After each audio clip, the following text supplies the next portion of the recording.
অনেকগুলো আপডেট নিয়ে আমি কিন্তু আপনাদের সামনে আজকে কথা বলতে আসলাম। শোনেন, আমি একটা কথা বলি, সেটা হচ্ছে কি, গ্রামের বাড়িতে আসি, একটা মাস হলে আমি যে ভালো একটা জায়গায় ভিডিও শুট করব, এরকম আমার কোনো কন্ডিশন নাই। মানে দৌড়ের উপর আছি, এক জায়গায় এখন, এক জায়গায় অন্য জায়গায় এখন, বাসা চেঞ্জ করছি, সব মিলিয়ে খুব একটা প্রবলেমের মধ্যে আছি, যার জন্য ঠিকঠাক ভাবে ভিডিও দিতে পারছি না।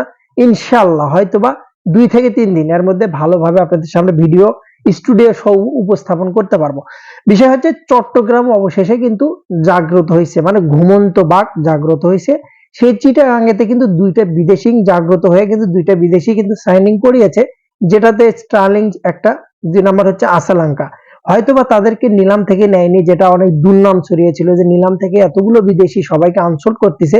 আসলে প্রত্যেকটা দল ডাইরেক্ট সাইনিং করাবে, যার জন্যই কিন্তু এত কিছু ছিল, যার জন্যই কিন্তু এত প্ল্যানিং, এত কিছু ছিল যে ডাইরেক্ট ডাইরেক্ট কিন্তু সাইনিংটা করাবে, যার জন্য কিন্তু ড্রাফট থেকে নেয় নাই। বিসিবির সাথে যে ঝামেলাটা ছিল চট্টগ্রামে টাকা পয়সার লেনদেন নিয়ে, তবে আমার জানা মতে এখন পর্যন্ত সমাধান হয়েছে। কিন্তু আমি জানি যে বিসিবি কিন্তু এখানে একটা লিঙ্ক দিয়েছে, বিসিবি কিন্তু তার শেয়ার পার্টনার হিসেবে, বা বিসিবি কিন্তু নিজেই কিন্তু চট্টগ্রামের সাথে জড়িয়ে গেছে, যার জন্য চাচ্ছে না যে এবারের বিপিএলটা এরকম ভাবে প্রকাশ হোক, যে কোনো একটা মিডিয়াতে কোনো প্রচার হোক যে খারাপ কিছু হচ্ছে, বা কোনো টাকা বাকি বকেয়া হচ্ছে, বা সেরকম টাকা ইনভেস্ট করা পড়ছে, বা সেরকম ভাবে বকেয়া আছে, এরকম চাচ্ছে না। যার জন্য বিসিবি সরাসরি নিজেই কিন্তু ইনভেস্ট হয়ে গেল চট্টগ্রামের সাথে। ফাইনালি চট্টগ্রামের 2টা বিদেশি, যেটা অনেকটা চমকি, স্টার্লিং এবং হচ্ছে আসালাঙ্কা, দুর্দান্ত লেভেলের সাইনিং ছিল।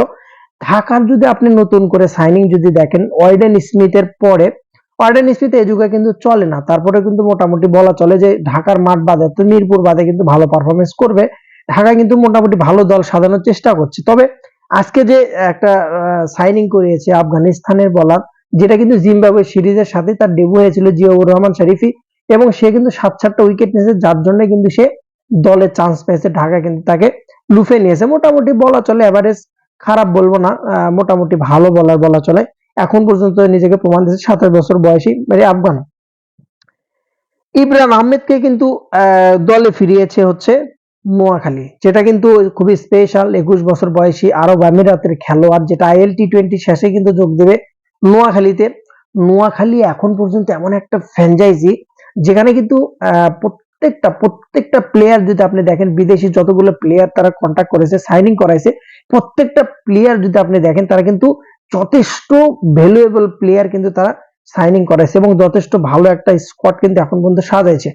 সব মিলিয়ে যদি টোটাল আলোচনা করি আপনার কাছে আমি, তাহলে 3 ফ্র্যাঞ্চাইজি মিলে ঢাকা, নোয়াখালী, এবং নোয়াখালী জার্সিও কিন্তু কিছুক্ষণের মধ্যে চলে আসবে। টোটালি যদি আলোচনা করি, তো ভালো একটা সাইনিং সহ চট্টগ্রামের কামব্যাক সহ বিপিএল কিন্তু বর্তমানে সুস্থিতে ফিরল। Best of luck Dhaka capital, শরীফি এবং স্টার্লিং, এবং হচ্ছে যে আপনার আসালাঙ্কার জন্য শুভকামনা থাকবে। বিপিএলটা যেন ভালোভাবে হয়, তাদেরকে নিয়ে কামব্যাক করাতে পারে। বেস্ট অফ লাক, ভালো থাকুন, অবশ্যই সাথে থাকুন। খুব দ্রুত আপনাদের সামনে ভালো স্টুডিও নিয়ে আমি উপস্থিত হব। আসসালামু আলাইকুম।